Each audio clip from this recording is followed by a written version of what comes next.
Hi, I'm Patricia Gundlach. I'm the author of So You Want to Do Hair in Hollywood. This is a book about how to be a hairstylist in the motion picture industry. What I've done today is I put together some of the colleagues that I work with and talking about the industry and how to run a department, how to run the job, how to work things out. And it all kind of sums up to, as you'll see, they'll say 3 things and it'll be very redundant. 1, you have to show up to work on time. 2, show up with a good attitude. And 3, if you want to handle any rifts or interdepartment problems, well, it's good just to talk it out and take it out of the trailer. That way you can work things out. Or you could do it the old Hollywood way. You know, you get one of those actors who all of a sudden is starting to believe their own publicity and takes it out on you. Well, you can always smoke a joint and call it a day.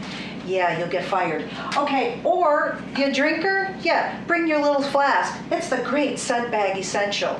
So maybe that won't work either. So what I want to say is, let's see what my buddies have to say. When you're starting a show, how do you like to prep for your show? Well, prepping isn't what it used to be. I used to be able to just read a script and say, I need 1 can of hairspray, I need 1 can of mousse, 3 colors of bobby pins, and a set of rollers. Depending on what the show is about, if it's a period piece, research. I love research, going to the library. It's different now. You can go on the internet. Obviously, reading the script is going to be vitally important. That's the first thing. Talking to the producers and the writers, the director, about what they're looking for in the show is going to be play a big part. Prep day becomes 2 or 3 prep days. I think you need to read the script. You need to speak to the director about what he wants. You need to talk to the production designer.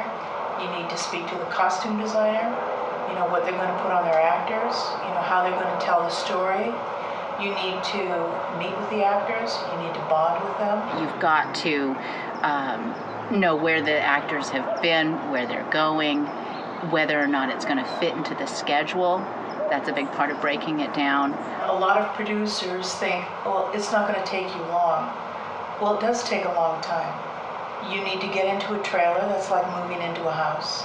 You need to know what your script is demanding, and you need to know what to put in your trailer that is going to meet the needs of everybody.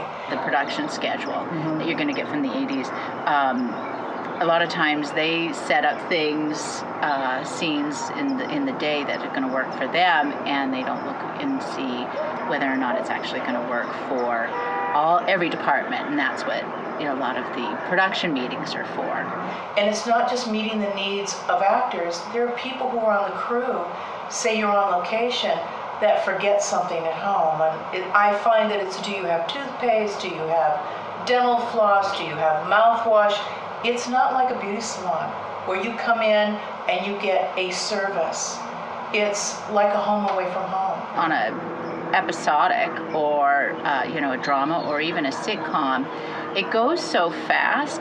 You really need time to go to those production meetings because you get a lot of things answered, even though at the production meetings a lot is discussed that doesn't pertain to your department. It's really important to go so that you can have those meetings with those departments that we touch. People love the makeup trailer. They love to stand in there. They love to talk in there. You can't get rid of people in there. As far as the look of the show,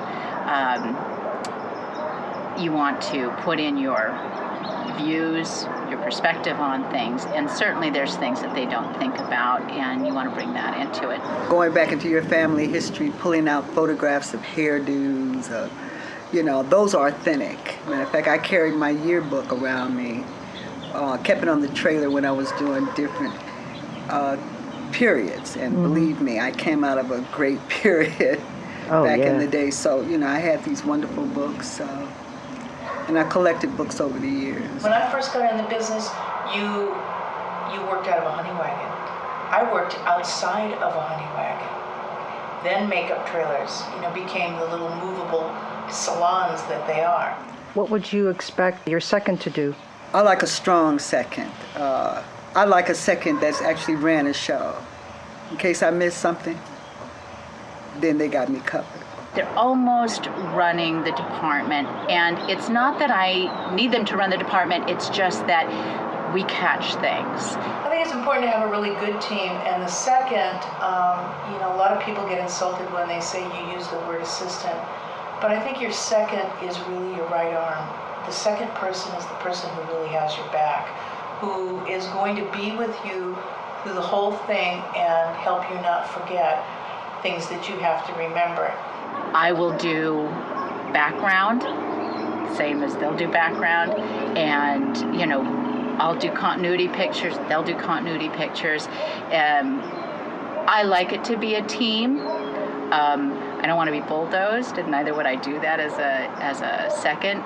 But I think that team effort is really, really important. And if you have a good second, they step up.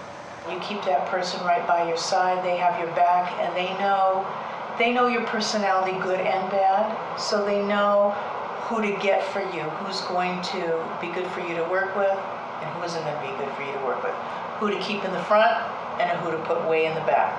People that, if you don't like people that talk a lot, they'll say, well, this person's a good hairdresser, but they talk too much. We'll keep them away from you. We'll keep them back here. That's what that second person does. That second person kind of, keeps the tone like this. Young lady we both work with, Faye Kelly. Mm-hmm. She ran a hell of a continuity book. She sure did. My God. If you had Kelly behind you, you'd have a perfect person to help you run a show. She wouldn't let you, miss a beat. Because we're not all perfect. Mm-hmm. You're out doing what you have to do. You're taking care of all these people. You need a strong person behind you. How do you like to keep a continuity book? I love my continuity book. I usually go to the costume designer and I ask her for her wardrobe breakdown. And she gives it to me. I put it in my book and I incorporate my pictures with that breakdown with the scene numbers. It's on my computer and it's in a book, and so that anybody, no matter if it's a second unit and that book needs to go to another unit, that book is easily taken with you and it's not just on one computer. I like to make a separate sheet and put the hair color, put a piece of the hair for the hair color. In that book, you've got a day breakdown, which comes from the script supervisor. Some script supervisors bring it to you. Other times you just need to call them and say, can I get a day breakdown? And it shows you what scenes are in which day, chronologically. And I like to write down what salon the actor went to, where their color was done, where their Brazilian blowout was done, where their extensions are done, just so we have all the information in case there's any pickup shots. Having your own continuity breakdown, which I now do on a computer, and so it shows each scene and what the actor looks like, where we are, and what those actors look like. And so all of those things in one book is great, so that the whole department can just, they know what's going on. They can turn to that scene. We're going to be doing scene 12 today, so flip. Okay, what does it look like? Working with high-profile actors, do you treat them any different from someone who it might be their first gig? No. I don't believe that you would treat them differently. I think each actor, there is a respect that is given to them that I would expect back. And I want respect. I'll give you respect. Mm-hmm. Sure, you'll light up if somebody is like, whoa. And then it settles down. They're just a regular person, just like you or I. They do, Mm-hmm. Come on. Most people know that I've been with Jack Nicholson for 21 years now. And he's about as high profile as you can get. And, there is a difference between someone like that and then you have someone come in who thinks maybe they know everything and they know nothing. But what you try to do is be pleasant, and you try to realize that you are performing a service.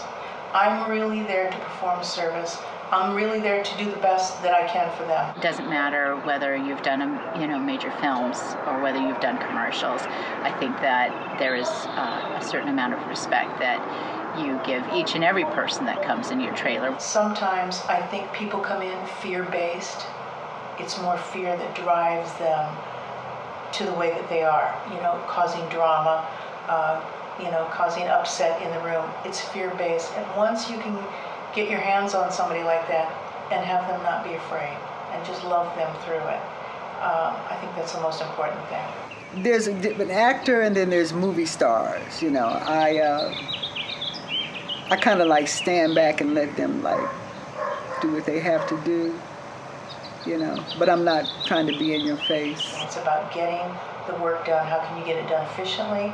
And have the producers not think about your department. I don't want them to think about the makeup department. I don't want our department to be one of their problems. I want them to just say, wow, they're in makeup and hair. I know everything is going well.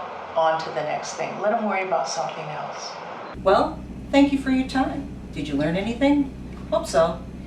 Take a look at the book sometime, hairinhollywood.com. You might get some good information, whether if you're seasoned or a newbie, someone just trying to get in the business.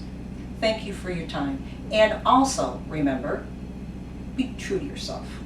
Have a good day.